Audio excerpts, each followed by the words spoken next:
इस दुनिया की आधी से ज्यादा आबादी संकट में है, जिनमें से भारत में 800 मिलियन से 1.3 बिलियन लोग ऐसे होंगे जिन पर क्लाइमेट चेंज का असर होगा। शायद आप भी हो। मुंबई, विशाखापट्टनम, चेन्नई और भी कई कोस्टल सिटीज ऐसे हैं जिन पर क्लाइमेट चेंज का असर होगा। That human activities are responsible for climate change. That's the finding of a new study. भयानक और मास एक्सटिंक्शन के साल हैं। But 3 degrees of global warming would be catastrophic. पूरी चीज समझने से पहले यह समझते हैं क्लाइमेट चेंज होता क्या है। देखिए, क्लाइमेट चेंज का मतलब है अर्थ के एवरेज वेदर पैटर्न में डिस्टर्बेंस। फॉर एग्जांपल, इंडिया में 4 से 6 मौसम होते हैं। मैं 4 को ही कंसीडर करूंगा क्योंकि IMD 4 को ही मानता है: summer, winter, monsoon and post monsoon. इन 4 मौसमों के पैटर्न में डिस्टर्बेंस ही तो क्लाइमेट चेंज है। आप नोटिस खुद करते होंगे कि इस वक्त गर्मी बहुत ज्यादा हाई है, खासकर नॉर्थ इंडिया में 45 डिग्री प्लस जा रहा है। ठंडी पहले की अपेक्षा में बहुत कम महसूस हो रहा है। मानसून भारत में लेट अराइव हो रहा है और बारिश भी बहुत कम हो रहा है इंडिया में। तो ये सब जो दिख रहा है ये क्लाइमेट चेंज के कारण ही हो रहा है। यहाँ पर एक चीज आपको क्लियर कर दूं, अर्थ पर कंप्लीट क्लाइमेट चेंज होते हैं, लेकिन ये मिलियंस ऑफ ईयर्स में एक बार होते हैं। For example, last complete climate change 11,700 साल पहले हुआ था। Second last complete climate change 2.6 billion years ago हुआ था। लेकिन यह क्लाइमेट चेंज समय से पहले हो रहा है और इसका कारण हम सभी हैं। इस बार का क्लाइमेट चेंज का मेन कारण ग्रीन हाउस गैसेस हैं। चलिए इसको और भी डिटेल में समझते हैं। लेट 18th सेंचुरी में ब्रिटेन से इंडस्ट्रियल रिवॉल्यूशन स्टार्ट होता है और ये पूरी दुनिया में फैलने लगता है। जैसे जैसे यह फैलता है वैसे वैसे लोगों का लाइफ स्टाइल बदलने लगता है। नई नई मशीनें बनाई जाती है, लोगों का लाइफ स्टाइल पहले से बहुत बेहतर होने लगता है। लेकिन यहाँ से एक संकट पैदा होता है। इंडस्ट्रीज को स्टेब्लिश करने के लिए चाहिए जमीन और इन्हें चलाने के लिए चाहिए था electricity.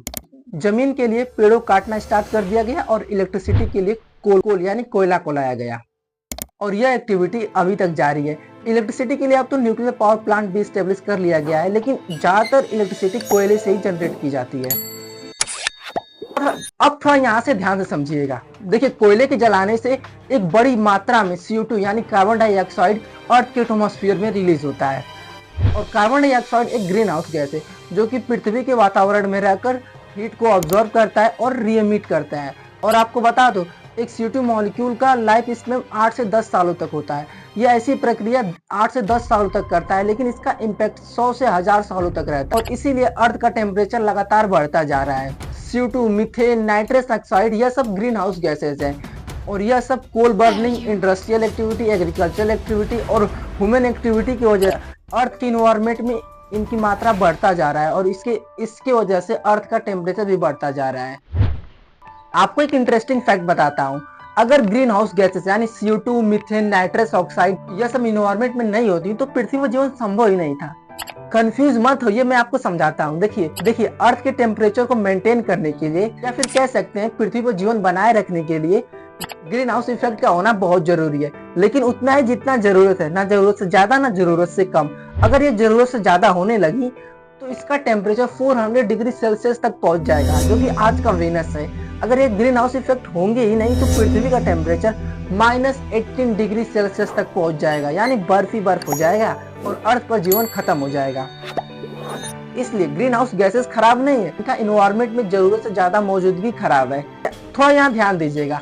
Carbon dioxide industrial revolution से पहले 278 ppm में मौजूद था, लेकिन रिवॉल्यूशन के बाद 419 ppm में मौजूद है, यानी 66% का इंक्रीजमेंट देखने को मिला।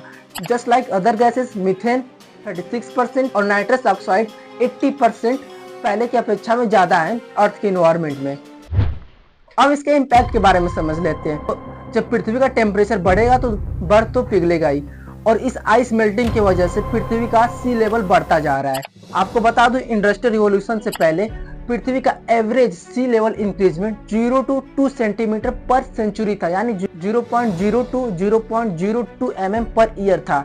लेकिन आफ्टर द इंडस्ट्रियल रिवॉल्यूशन यानी 1900 के बाद पृथ्वी का average sea level increment 1.6 mm per year रहा है, यानी सी लेवल बहुत तेजी से बढ़ रहा है। और अलार्मिंग बात तो यह है कि लास्ट कुछ डिकेड से यानी 1993 से 2018 के बीच सी लेवल 3.4 mm पर ईयर से बढ़ा है, यानी क्लाइमेट चेंज का असर बहुत तेजी से दिखना स्टार्ट हो गया है। अब अब जब सी लेवल बढ़ेगा तो जो कोस्टल एरियाज हैं बहुत ज्यादा प्रभावित होंगे। अगर बात करें भारत की तो मुंबई, विशाखापट्टनम, चेन्नई जैसे सिटीज का अस्तित्व संकट में है और अनुमान है कि 2100 तक यह सी लेवल 1 मीटर तक बढ़ सकता है। अगर ऐसा हुआ तो इंडिया में 410 से 420 मिलियन लोग ऐसे होंगे जिन्हें अपना घर छोड़ना पड़ेगा, क्योंकि यह लो लेइंग एरिया में रहते हैं। तो क्लाइमेट चेंज को रोका कैसे जा सकता है? क्या सिर्फ पेड़ लगाने से? नहीं, पेड़ के साथ साथ जागरूकता फैलाने से और इन्वायरमेंटली एक्टिव होने से। मैं तो क्लाइमेट चेंज के बारे में थोड़ा सा ही बताया हूँ, आगे कंटिन्यू रहेगा। बाकी आप कमेंट में जरूर बताइएगा कैसा लगा। Thanks for watching.